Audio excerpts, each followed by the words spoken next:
Hey everyone, so I'm very geeked out right now to be sitting across a Zoom call from Joe Ziemba and Bret Berg over at AGFA. Joe is the creative director and Bret is responsible for theatrical sales, although I'm sure we'll get into this. They all wear many hats. Gentlemen, thank you so much for making time for this today. Absolutely. I love talking to people who know what our label is. That's very special to us. So anytime we get to do that, I like to do it. Yeah, thank you. AGFA is one of my favorite things in the world to talk about. So anytime, I'm ready. Well, I've been prepping for this discussion for many years, so I know there's not an official tie, but back in 2000, let's call it 8 or 9, I dragged my wife through Queens to go find the Trauma Studios in New York, and knocked on the door, and some intern answered, and I was like, "Can I take a tour?" And they said, "Yeah, sure, come on in." So I got to. I've had a fascination with low or no budget filmmaking as long as I've kind of been into film, and as I discovered, I had to take a break for some work and some personal things in life. Just I couldn't watch as many movies. And then 2018, I got back into it. And as I discovered what AGFA was and what had been built, I immediately fell in love with y'all. And I'm complete on the Blu-rays you put out, and I have a number of the DVDs. And I'm a huge fan of yours. So it really means a lot to me this time. So thanks. Thank you. It's really nice to hear. Thank you so much. Yeah, of course. So let's just jump in. I mean, I think the biggest question I have, and I think in my mind, one of the most interesting things to me is just the size of the archive that y'all have been able to build, and just the access to the incredible films that you have that nobody else really would know about, or potentially would definitely become lost if not for the work y'all are doing. So can you walk kind of through like the coffee or late night bar discussions that led to the creation of AGFA, and just kind of how that collection got built up a little bit? Yeah, I think we can. We weren't there for those discussions, so this is all before our time, but we know the stories, so we can share those for sure. I think something that has always impressed me about AGFA, even before I was here, is about the evolution of it and how it changed and grew, because it was a very small start. It was pretty much started so that Tim League and Carrie League, who are co-founders of the Alamo Drafthouse, could have a place to store their film prints that they had. They were quickly building up this collection. And so they started this nonprofit called AGFA so that there could be a place where all the prints could be housed. And it was kind of moving along that route for a long time and building up prints and trailers. And Sebastian Del Castillo, who is head of film restoration at AGFA now, is the sole employee at AGFA after being a projectionist for many years. And so, yeah, it was just growing a lot. And really, it was just kind of a lending house. It was an archive, for prints and for theatrical screenings. And that was what AGFA was. That was like the entirety of the mission. And so I started at Alamo Drafthouse almost 10 years ago as a designer and programmer. And I fell in love with AGFA immediately because just walking into the archive for the first time and seeing all these prints, and I wanted to have a sleepover there and just hang out and look at all the prints and soak it all in. And so I did everything I could to get closer to AGFA and to work with AGFA as much as I could. And then we did a Kickstarter in 2016. Sebastian and I kind of put our heads together and thought, well, what if AGFA could be more? What if it wasn't just an archive and just a place where people could rent prints, but it was actually getting the rights to these movies and restoring them and releasing them? And what could we do that? Is that possible? Is that a dream we could follow? And it turns out we could. So I pretty much pitched the idea to Tim about, this is what I would like to do at AGFA. And over the next 4 years or so, I transitioned out of Alamo and into AGFA full time. And at the beginning of that, we did a Kickstarter to get a film scanner so that we could preserve the Zodiac Killer, which is the first movie that we did, which is part of the Something Weird archive. And really, it like took off immediately after that. And right after we got the scanner and Sebastian and I started working on Zodiac Killer, all of these things started falling into place.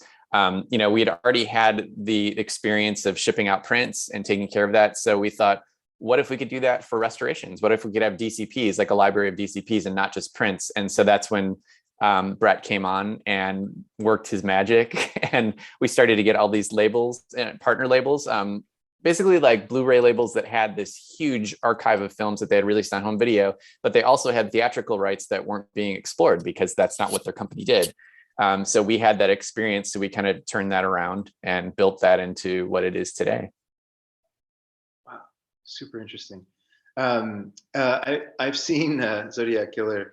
One of the things that struck me was the amount of care that went into, let's just say, the supplements that went along with it, and kind of getting into the background of the story, and the director of that movie, who was really kind of a wild man, but in the best ways, and wanted to show this film as a way of catching the actual Zodiac Killer. That's the thing that I think has always impressed me so much about the label, is you're not just preserving the films and you're not just restoring them, but it's a Criterion release of these movies, right? I mean, like it's like you're getting the special features, you're getting like the whole immersive experience into these movies that were shot for $20,000, $30,000, maybe, $50,000. Is that something that was born from y'all's love of kind of being a collector and just wanting to see that stuff, or what? Yeah. Bret, I see you pointing. I think you're talking on mute, but I want to hear what you're saying. I'm sorry. I was going to say yes in Joe's case. He has a lot to say about that. Oh, cool. Oh yeah, and that's a really nice compliment, by the way, saying that about our releases. That's really, we would never expect to hear that kind of compliment. So thank you.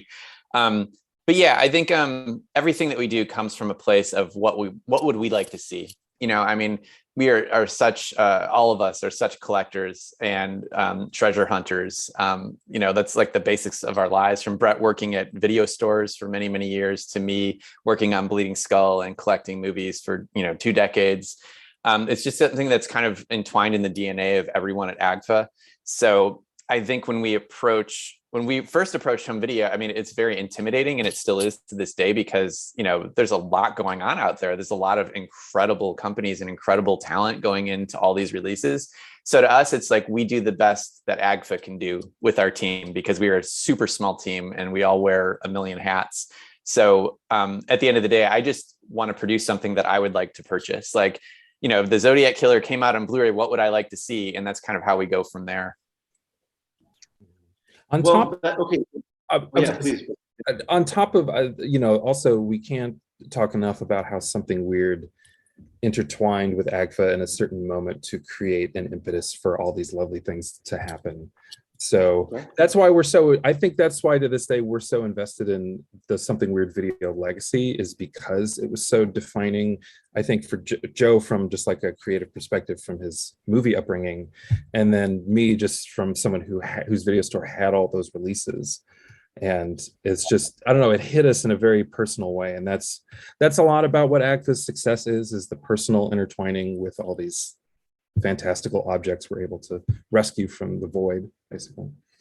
I was lucky enough to be able to speak with Lisa about a month ago now. That episode's dropping next Friday when we're recording. So by the time this airs, it'll already be there. Anyways, but it was amazing to hear not only her love for what she does, but also the stories about Mike and kind of how Something Weird was built.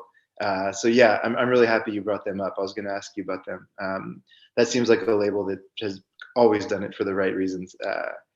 And there's some awesome stories about Mike early on, just trying to find the rights, and if you couldn't, just going for it. And getting some crazy phone calls from people that are like sons and grandsons of rights holders, and as they find it out. It sounds familiar. Yep. Okay, so yeah, that's a great tie-in. So one of the ones that I saw early on that I would have never have seen without y'all was Bad Pussy. And I have to talk about that, because the description of the movie made me laugh, so I bought it. And I was like, yeah, I'll probably enjoy this. And I put it on, and I was like, what is happening? And then about 15 minutes in or something, I realized that like I was loving this, and like I started like laughing really hard. And I got fascinated by the fact that this movie was made. But like, I'm using Bad Pussy, I want to talk about that specifically, but also kind of as a way of like a metaphor for AGFA in my mind. Because first of all, how did you even find that this film existed? And when you did find it, like, like what was that realization like, that this thing is something that you could put out? Was that just like a euphoric moment that like you get access to this movie now? Does it have rights holders? Like, is there, just anything you can talk about that project, I would love to hear about. Well, it's funny. Bad Pussy is a totem title for us as well. for many reasons. But again, something weird is the nexus is the reason why. But Joe, I think, had seen it before. I had seen it for the first time when it was like through our scanner, but Joe has actually seen it before. Yeah. So, and I'm so glad we're talking about something weird because, as Bret said, just such a huge influence on everything that we do. And to this day, I really can't believe that we get to do what we do with something weird. I cannot believe we're part of that legacy, because for me, something weird was like a film school for me, and especially when I was young, when I was a teenager and in college. And so Bat Pussy in particular was something that I read about when I was probably 16 in Something Weird's catalog.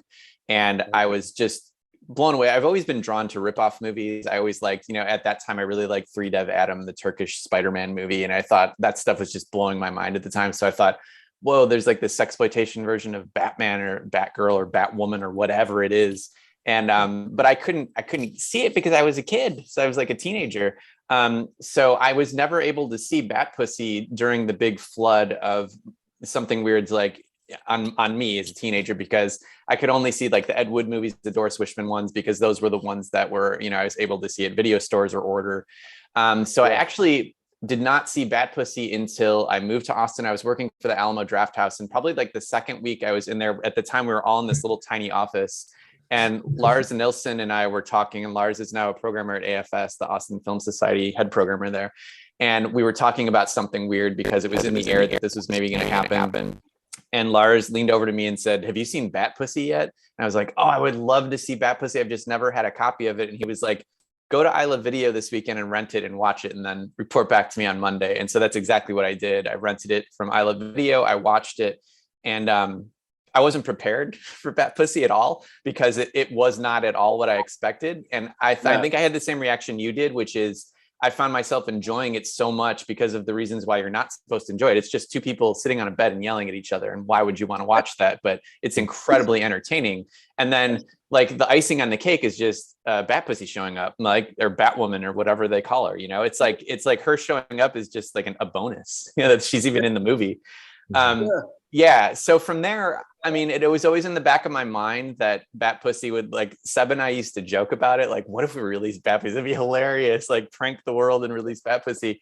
And then as soon as we got the scanner, we did Zodiac. We went, one of the times that the second time we visited Lisa at the Something Weird archive, she's like, "And here's the printed Bat Pussy." And we were like, oh, maybe we should ask her if she'd be interested in doing that. And then so we're like, "Lisa, what do you think? Would you want to release Bat Pussy?" And she was like, "Oh my God, yes. Like, let's do it immediately. Let's get it in the running." So it was like the third release that we did or something. That's like, the third release. It marked a very specific moment in time for me in my head, because it spawned this years-long conversation that we've been having internally about the gray pouponing of this entire world, making it something that's attractive and tasty and fun. It's just mustard, but it's like, how fun can you get with mustard? And so I think what we're doing is proving that there's an actual connoisseurship of things that people thought were just garbage, nothing to even consider. And when I saw Bat Pussy for the first time, also, to me, it read like an early Warhol film. Oh yeah, because the early Warhol films are all just people sitting in a bedroom yelling at each other, and it just felt like a continuum of this insane art universe. And it also happened to have like Bat Pussy in it. Bouncy ball. And my favorite part is that she just leaves. Like she comes in the room and then just leaves, and like there's no resolution. So there's really no point for her even being there. But I'm gonna use that. There is a resolution, and you will see it on our reissue Blu-ray, because we found it. We found another print, so there's an ending now. Yes, I love that. There's two films. I've been lobbying hard, but I don't think it'll happen that our first 4K UHD release will be Bat Pussy. That's the big joke that we always have, but yeah. I mean, we'll get into Vinegar Syndrome Partners in a second, but they did that with Sex World, and that was a huge seller for them. So maybe there's something to it. What was I going to say? Yeah, there's okay. So that's amazing. Thank you so much for that backstory. And I hope that, I'm so glad to hear that's getting a reissue. Are y'all going back all the early titles and doing a reissue over time?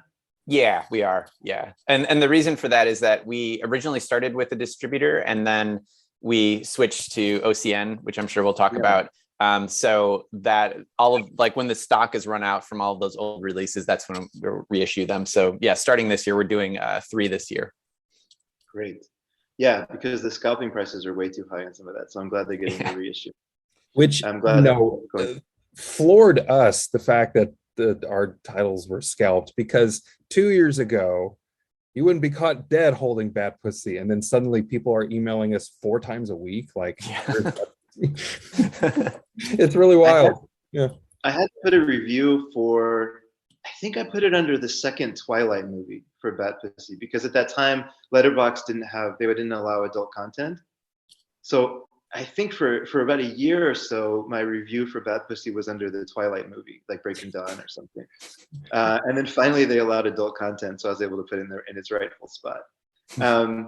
But that always made me happy that somebody scrolling looking at a Twilight Dawn movie would stumble across that. But anyways, so okay, there's another thing here that I want to tap into before we get into distribution side, because I think that's a really interesting topic as well.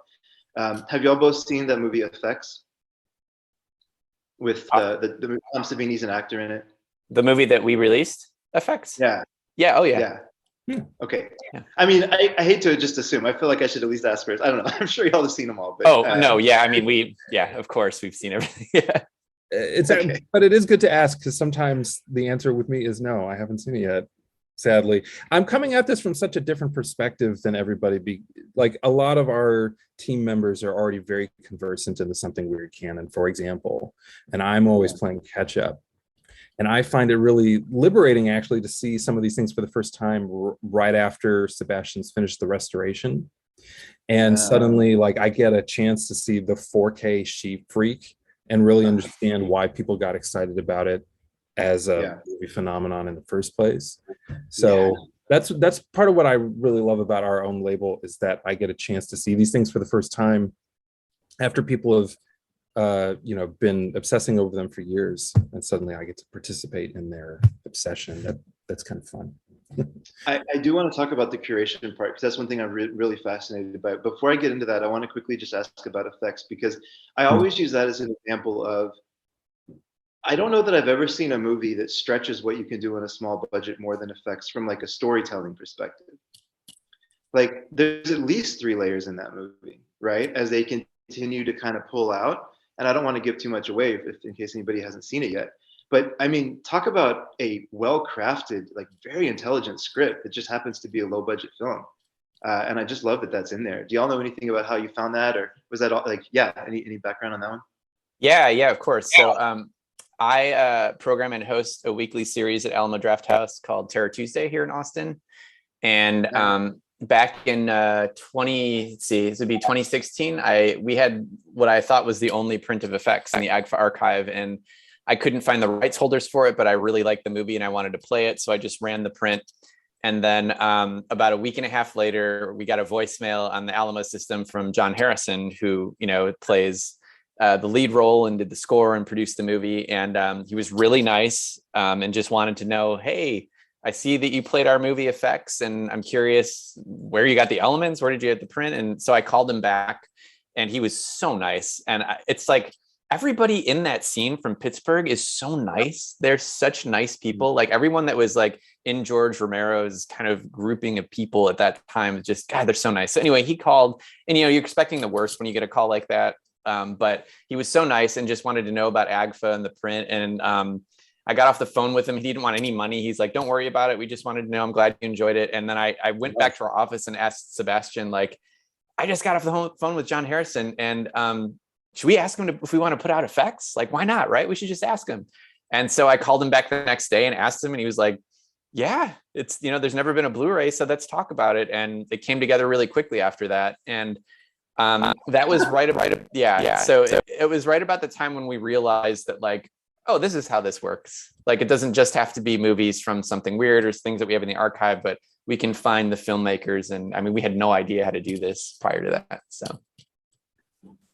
Well, that's a great lead in then, because so early on it was, the ones we've talked about, Zodiac Killer, then it was Effects, and then it was Bad Pussy, and then early on was also Sword in the Claw, which is amazing.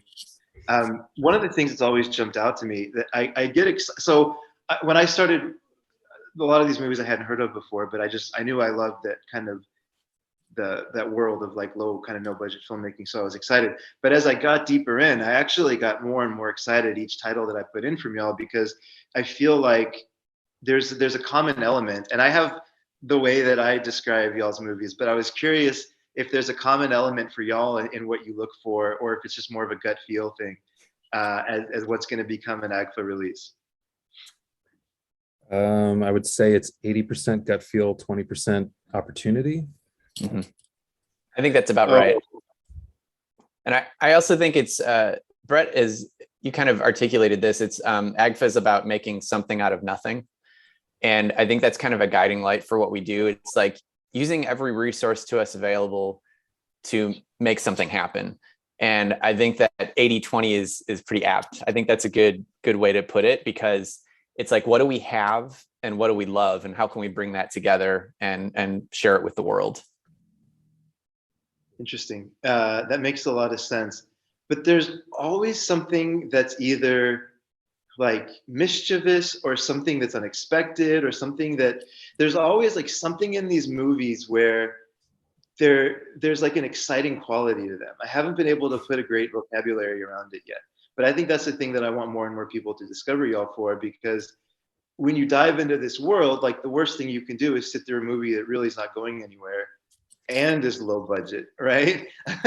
But like, it just feels like, I guess there's kind of a question in this: how much do you have to sift through to get to the ones that you get excited about? Well, it has to do with what materials are on hand at any time. Also, what's licensable. But I think a lot of what you're actually responding to is what I'll fucking get out the trumpet and say our world-class restoration work. I think that seeing the work through the lens of the time machine, the perfect time machine that is modern film restoration, where you can reach out and touch the era practically. Yeah, right. Like that really helps. I think. I don't know. Yeah. Oh yeah, I agree. I think it's like what you're saying, Bret. When you seeing these things for the first time for you with the restorations and preservations, it's really kind of like revelatory.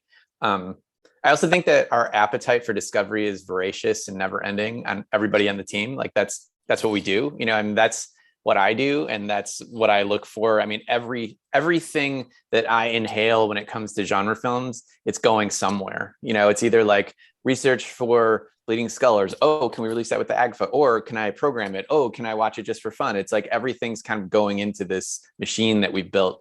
And we love it. Like I love it so much, and I never grow tired of it, because we have such a great team and everything's like really positive. And it kind of like leads into the nonprofit mission. I think if it was just strictly a for-profit business, it wouldn't have quite the same feel. But knowing that the work that we're putting in is actually, I don't want to sound like we're on a high horse, but it's actually making the world better in a way. It's like what we can do to help people are happy. Like you buy our releases and you watch them and it makes you happy, and like it makes us happy too.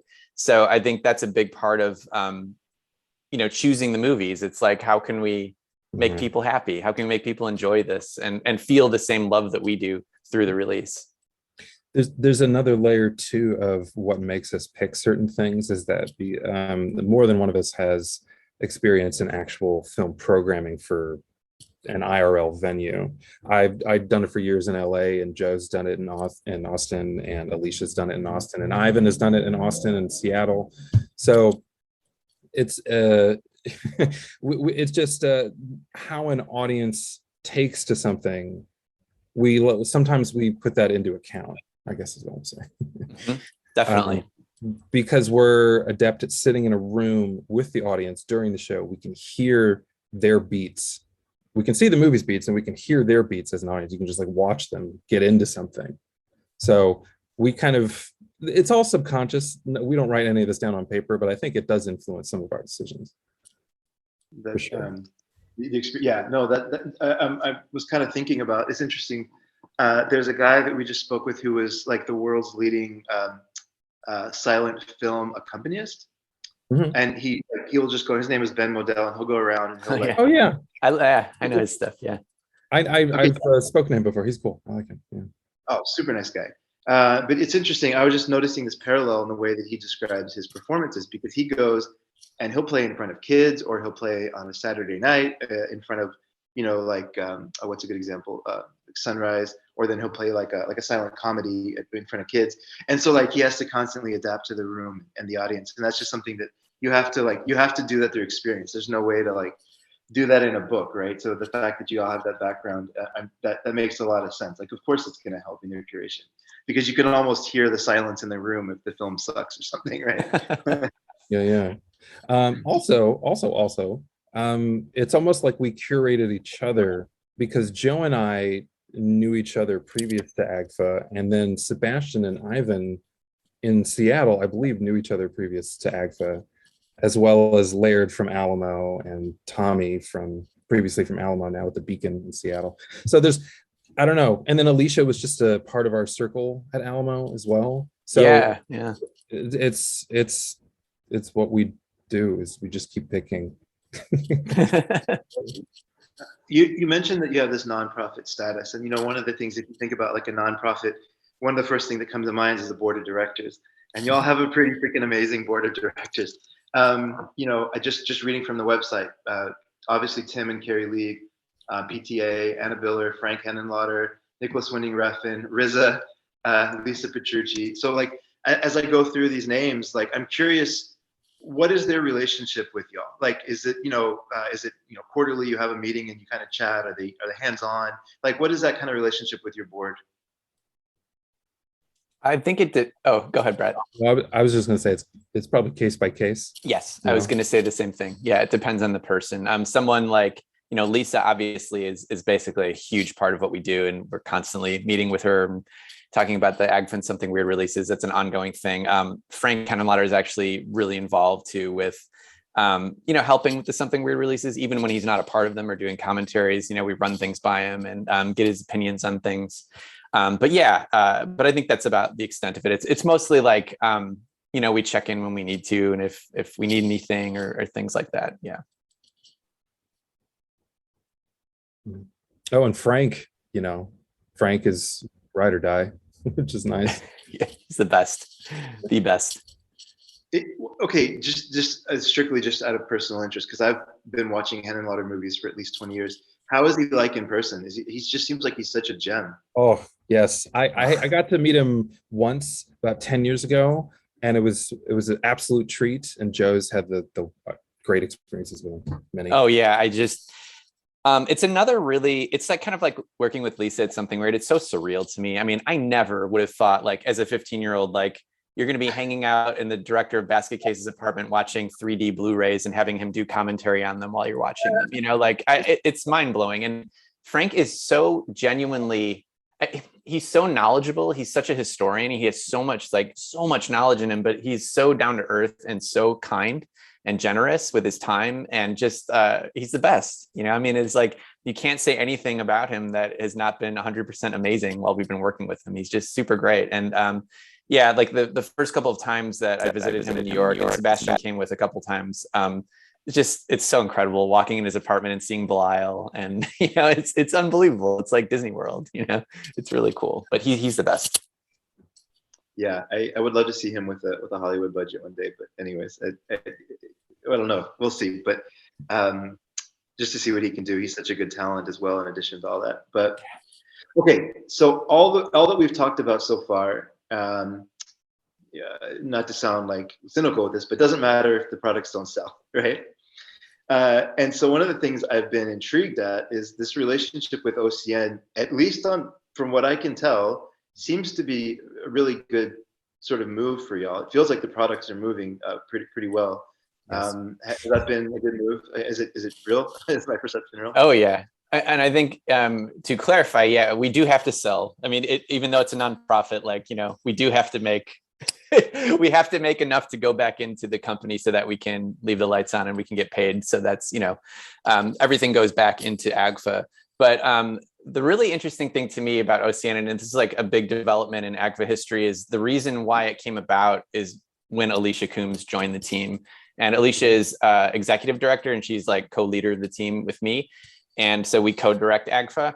And Alicia started out as just a volunteer helping out in the trailer archive. And then Sebastian and I discovered that she did accounting and she knew something about business too. So not only did she handle film and she was a huge fan of Something Weird, but she also had a business side. And, you know, I'm the exact opposite of a business person. I'm not good at it. I'm horrible at math. Like that's not any skill that we had. So Sebastian and I at the time were like being asked by the board to do these like P&L reports and spreadsheets. And we're like, I have no idea what this is. Like, I cannot do that. I can't physically do this. So immediately when we found out that Alicia was not only knowledgeable about that stuff, but good at it, and also between jobs, because she was kind of doing some part-time stuff at the time, immediately we were like, we have to get Alicia as part of the team. And so when Alicia came on, it was like night and day. Overnight, it completely changed because she had such a very specific idea about how the business should be run and how exacting it should be. And like, it brought everything together. So like, I was freed up to work on creative stuff.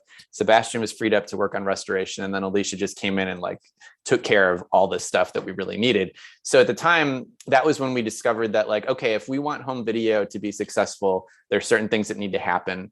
And in order to do that, like, we need to look at how these are being distributed and how this works and how we're producing them. And so the thing with Vinegar Syndrome and OCN was kind of in the air for a while. At the time, it was just something they were thinking about doing, like partner labels, and they had never done it. And so we just decided one day, we looked at kind of like the numbers they had given us and the agreements, and we're like, let's just do it. Like, it's time to move. Let's make this happen. And so Alicia was the one that drove that entire process and got us with OCN and kind of made it happen.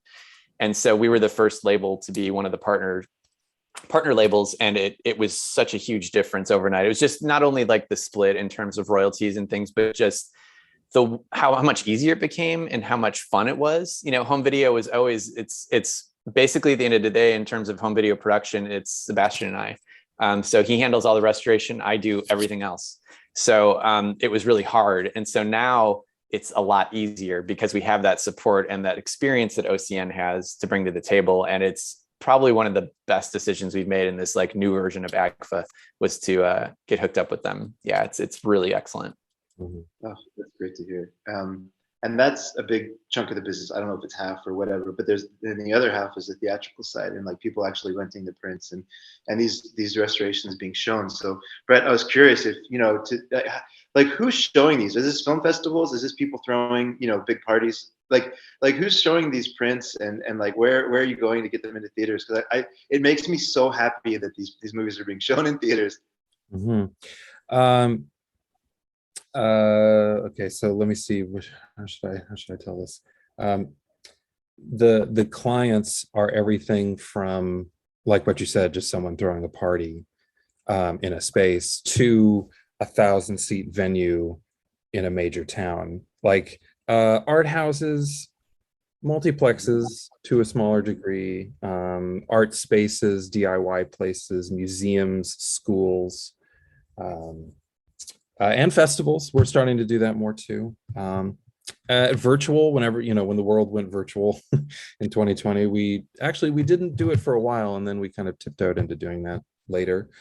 There's a variety of different places where you can show stuff, and we're very good at finding where the coins are and just like picking up the coins. And as far as how it all came together, AGFA as a label kickstarted around the time that our other label partners like Arrow and Severin and Vinegar Syndrome, they really turned on the burn around the same time, I would say.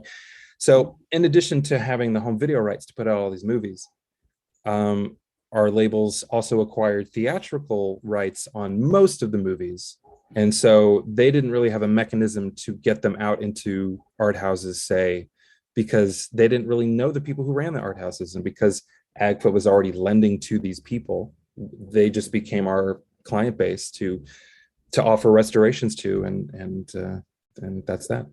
And it kind of exploded from there. I think we also need to I want to point out at least, I want to point out how important Bret is to this working, because before, in my opinion, like looking back at it as a programmer on that side of the exhibition side, and how difficult it was to book things and how impersonal it could be at times with distributors, in my opinion, Bret has completely revolutionized the way that people can understand how to work with distributors and labels, because Bret, you're so personal about it and you put a touch on it. Like, you're so knowledgeable and you share that knowledge, and you just want to help and you just want to make it happen. And you've completely changed, I think, the way things work. And I think that's the key to like why AGFA Theatrical has gotten so big so quickly, is because of how you work it and how you work with people and how good you are at it. And not only that, but your programming background, and you know how to place these movies, you know how to suggest things to people. And that to me is like, yeah, that's why. That's why AGFA has been successful on that side, is because of Bret. These things are like bands. Yeah. So we're a band that formed by accident, and we're rocking the best we can, I suppose, which is such an antiquated fucking thing to say because rock is dead. But that's how we have to think about these things. You know? What band are you? Are you a punk band? Are you what band would you be? You're not really like the Led Zeppelin type, maybe. Nah.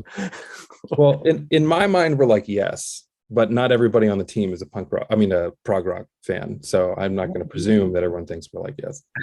I think we're like a prog rock band where every person is from a different band wearing like ill-fitting clothes that are not, there's like a fake new waver, a fake synth pop, a fake punk, but they're all in this like crazy prog rock band, like forced together, to do good. So it's Roxy Music. There you go. We're Roxy Music. Okay, wow. So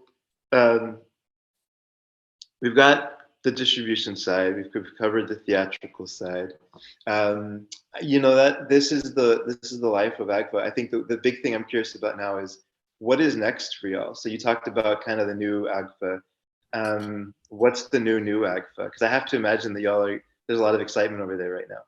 Yeah, for sure. I think that well, when the pandemic hit, that was the end of the old AGFA, because we had to completely pivot our business overnight, because our business was like 90% theatrical at that point.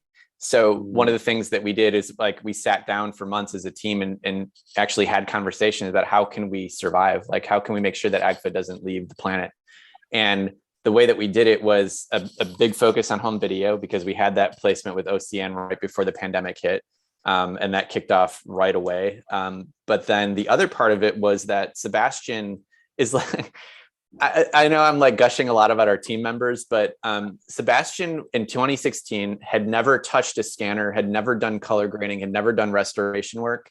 And in like 5 or 6 short years, he's become one of the top people like in the entire, in terms of like an indie industry and not studios. He's incredible. And that is reflective of the other part of the business, which no one knows about, which is the lab work. And so a large part of the business now is the restoration work that Sebastian does for other companies and other labels. So in addition to all the work that he does for our home video releases, he's also working nonstop on a lot of releases that you see that are, out with other labels as well as with studios. So there's a big chunk of that is what we do now. And that was brand new when the pandemic started. It was something that we had to do. And it ended up being, like Sebastian's really good at it and he loves doing it. So it worked out really well. Oh, interesting. Is there like one film you'd mentioned that people would be surprised if they knew that it was done through y'all's lab? One release of ours that I want to help more people about is The Leather Boys, which came out last June, I think. And it's just a great movie. It's always shocking to me that we can get to release those two, just like solid fucking movies sometimes. And that's really one of them, directed by Sidney J. Fury. And yes, he later went on to do things like Superman 4. But this is this prime 60s British kitchen sink melodrama about a guy who got married too young and gets into a biker gang, and it's LGBT centric, and it's very shocking for the time, because at the time it was illegal to be gay in Britain. So it's pretty important to me. And so Sebastian's work on it is absolutely phenomenal. Black and white scope, 60s. It looks like that. So good. Yeah, when I first popped that in after he had done the restoration, that was the only time I ever thought like, this looks like it could be out on Criterion. Like this looks like a Criterion disc to me. And I don't want to sound like I'm tooting AGFA's horn. I'm tooting Sebastian's horn. I'm like saying how amazing he is and the work that he does. Well, I'll toot your horn. I mean, look, this is why I'm so excited to be speaking to y'all, because like this is the thing that I've noticed. I feel like it's very exciting for me as a collector, but also somebody who just loves movies. Like that's the reason I'm collecting. Is that like, I feel like we're in this era right now where film is kind of getting an even playing ground a little bit. Like it's easier to access more obscure titles. People are getting a little bit smarter about how to market obscure titles and like how to kind of position them in a way that people will give them a chance. And I feel like, to pick up a copy of Leather Boys or to pick up an Arrow movie or to pick up a Vinegar Syndrome movie or a Criterion, like the difference is not really there anymore. I mean, even if you can talk about genre of film and all that kind of stuff, sure, but like in terms of the experience of watching it, there's not really that big of a difference anymore. And that's been really fun for me. That it's bad for my wallet, but it's been really fun for me, just somebody who likes to experience all this stuff, Well, the true joy of seeing Doris Wishman on the Criterion channel, that's something. Yeah, seeing our restorations on that was, we still talk about that. It's so crazy. Yeah, it's amazing. Okay, do you ever have any plans that you can talk about anyways that are for other lines, other sub labels, so to speak, under AGFA, or any particular era of the world or era of films that you're going to focus on, or anything there that just people can kind of get excited about around what's coming next? Yeah, for sure. We're never going to have any sub labels. We just use the designation of like AGFA and Something Weird or AGFA and Bleeding Skull. It's all one to us. Because I think in the past we've noticed that sub labels, they're just seem to fizzle out a little bit. So it's all under one roof. But anyway, in terms of what's next for home video, this year, 2022 is kind of a transition year for us, because I think the last few years we tried a lot of things and we wanted to see what worked. And so I think you can expect starting in 2023, we're going to really go wild. Like everything's going to, like, this year is kind of like we're getting ready for it. And this year we'll also have our first box sets are going to be this year. But from here on out, we're increasing everything. It's just, we're increasing it to the max as far as we can go without like keeling over, So I think like next year in 2023, we have 17 releases set so far, which is like, it started out in 2020, there were seven or eight. And then it quickly ramped up. This year we have 14, next year we have 17. So it just keeps going and going and going and getting bigger and bigger. And I think the ambition that we have keeps growing too, because we're really serious about focusing on what works. And also that idea that I mentioned earlier about creating something from nothing. So we're really excited to, for instance, with Something Weird, we have so many ideas on how to package the Something Weird library together. And a lot of it's happening in the next 2 years, like all of these new ideas that are finally coming to fruition, and lots of sequels for things that we've done already. So there's going to be a lot more of that. And yeah, I think it's just going to be a lot bigger and a lot more. And I think that there's always going to be that outsider DIY feel to what we do, but I also think we're stepping up a little bit in terms of stuff that's coming up, a little bigger titles that are on the way, and moving into some areas that we haven't released yet. Like there's a couple of documentaries that we're really excited about that we preserved, things like that. So there's a lot coming, and I'm so excited. I'm ready. Like I'm so ready for it. And then in theatrical, Bret, I mean, sure you can talk about that too. Oh, well, the one big success that stands out to me in 2022 so far is Thrilling Bloody Sword, which is, talk about making something out of nothing. I had not heard of this film before it came our way. Joe had seen it and then contacted Justin at Golden Ninja Video, a new label, which is doing great work. Yeah. They're about to put out the Canadian classic Skip Tracer. Very excited about that. And it's a movie that came, it floated onto my desk, and I didn't really know what to do with it at first. I didn't treat it with the reverence that I should treat something that's a runaway success. But I actually watched the thing. Like, my first viewing was not really a viewing, it was like a half paid attention thing. And then I watched it again, totally understood that it would be a big audience movie, meaning it's got enough to keep the audience not bored the whole time, which is very, very important. Very important with theatrical. Don't bore them. because they came all the way out to your theater to see it. So don't bore them. Right. And Thrilling Bloody Sword, not boring, not for a second. It takes 7 or 8 screeching halt turns within the first 10 minutes. So it's a Taiwanese Shaw Brothers-esque, Flash Gordon 1980-esque dog pile of question mark. Like, I don't even know what the fuck to call it. Do you have any words for this, Joe? It's hard to talk about this movie. I thought of it as like it's like Masters of the Universe and the Shaw Brothers colliding during like an acid trip. That's what it reminded me of. Yeah, complete with funk score. Mm-hmm. Oh yeah. And its scope, well, it's very colorful, lots of reds and blues splashed all over it. And the idea of getting people, after being dormant for a year and change or longer, people need something to get their audiences excited about. What is the discovery factor that AGFA can provide to the venue that then the venue can then provide to the audience? And Thrilling Bloody Sword is tops in my book because it's fun, stupid, doesn't last too long, and you remember it with like all key things, you know. God, it's so true. Just to go back to Alamo Draft Shots for a second, for years we saw Team America on July 4th, and we saw we did a New Year's party one time. They used to have these sort of like sing-alongs at New Year's Eve, and then Weird Wednesdays. I saw a few of the Weird Wednesday showings, and yeah, like there's really nothing better than seeing some of these with a group of people that love it as well and are having a good time. Like, it's kind of a trend, like it's a totally different experience. It makes the movie really stick in your memory in ways that you can't really compare it. Yeah, and with Thrilling Bloody Sword, no one has seen it in the theater before, so and anyone who goes out to see it will be seeing it with a crowd of 99% the people in the room have not seen it before, and that's very special. Yeah, totally agree. Yeah, everyone's experiencing.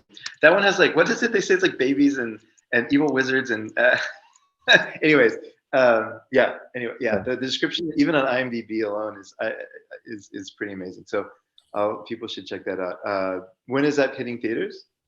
Now, it's not really in an organized fashion. It's picking up steam word of mouth wise. I would say we have like 14 or 15 theaters in the next several months. Great. All over the internationally. That's the fun thing about this too, is that part of my job is to reach out to venues in Europe, in Asia, and South America, and that's pretty cool to know what's going on in like Lisbon when it comes to like weird fucked up movies. I don't know, I enjoy that part of it. The Nordic countries are really big into horror and like just kind of genre films, right? Like Finland, Norway, these kind. Somehow we have a disproportionate amount of clients in Finland as to all the other countries in Europe. I'm not really sure why we have so many Finnish clients. I love them all. They're into some really tasty stuff. The funny thing about the Europe bookings and the US bookings is that it's a completely different set of movies that they get excited about. Okay. And it's hard to predict who will be excited about what. Like in Scandinavia, they love Andy Sedaris. They couldn't get enough of Hard Ticket to Hawaii, which is exciting because it's one of the dumbest rah-rah American things you can think of in our catalog. That's interesting. That reminds me of like back in the punk days, you'd have these bands that would sell like 20 people in the US, and they would get booked to play in Japan to like sell out crowds of like thousands of people, and they would get there. You're like, how? Anyways, I love that. Well, okay. Look, those are the questions I had. I mean, I think we've spoken for almost an hour. I easily go an hour more. I really enjoyed talking with y'all.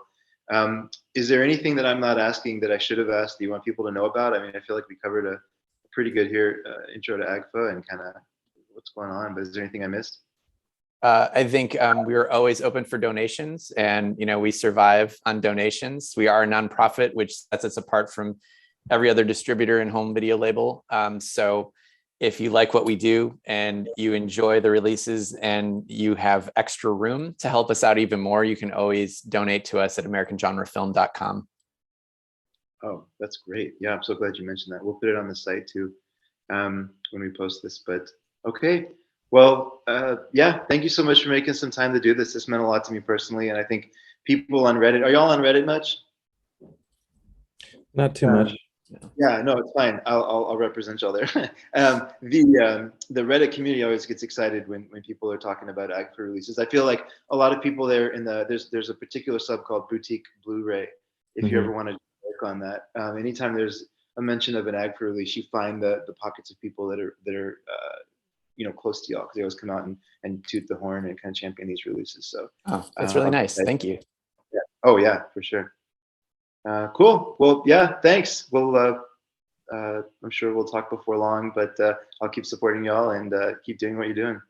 Thank you. And thank you for your support, and thank you for reaching out to have us on the show. We appreciate it. Yeah, of course. I personally enjoy talking with anyone who's documenting the current home video world, because I don't know, in some time we'll be very nostalgic for discs. Bat pussy. Bat pussy.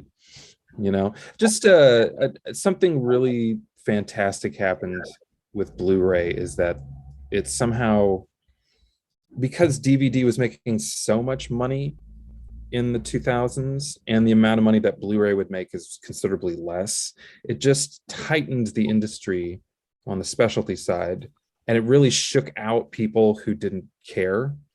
And it only left the people who cared to kind of take care of what remained of home video. And it's a really special group of people to get to work with, to see their own labels grow. Like the bands thing is very apt, and it's up to you to figure out who all the band metaphors are, I think. Gotta figure that out. Yeah, Louis Justin from Massacre Video, he mentioned one time that he's like, I don't know, there's probably 15 people at the top of the industry right now in terms of like the boutique world. He was kind of happy, but it does feel like that. It feels like there's a real family and kind of camaraderie. And anyways, it's a joy to get to speak with y'all. So thanks for that.